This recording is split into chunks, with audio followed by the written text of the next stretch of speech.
Hello, welcome back to the France 24 newsroom here in Paris. I'm Thomas Waterhouse. The ongoing drama over Catalan independence has brought separatists out in protest once again, waving the region's flag and chanting freedom. Some 750,000 people have turned out in Barcelona this Saturday, calling for the release of their former leaders.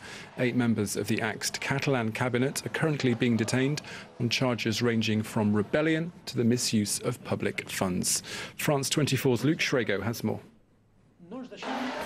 A sea of yellow, red and blue independence flags fill the streets of Barcelona as chants for freedom swell. We have 10 political prisoners in Catalonia. Among them our vice president and the majority of our ministers. There are also representatives from civil platforms. We wanted to tell the world we want freedom for our prisoners and freedom for Catalonia. Around 750,000 people, many bussed in from across Catalonia, turned out to repeat the demand.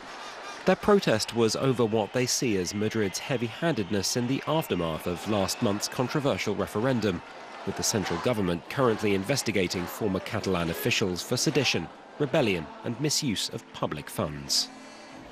While some are out on bail, 8 members of Catalonia's sacked cabinet are still behind bars, along with 2 activists. And former regional president Carles Puigdemont is facing extradition proceedings in Belgium, along with 4 of his fellow ministers. They left for Brussels after Catalonia's parliament finally declared independence on October 27th, hoping to find support for their cause at the heart of Europe. It wasn't to be. No foreign nation has recognized their bid for statehood. It's very disappointing to see in the European Union that we are all part of. They can respond to situations in Poland or in Hungary, but cannot respond to the situation in Catalonia. Puigdemont did record a message of encouragement for those at the demonstration, though Madrid and the Spanish central government are still firmly in control. They revoked Catalonia's autonomy and scheduled fresh elections for late December, hoping for a return to normal. As those protesters keep up their fight on the streets of the Catalan capital, the Spanish Prime Minister Mariano Rajoy is set to visit Barcelona for the first time this Sunday since the whole independence crisis kicked off. Our Madrid correspondent Sarah Morris has more.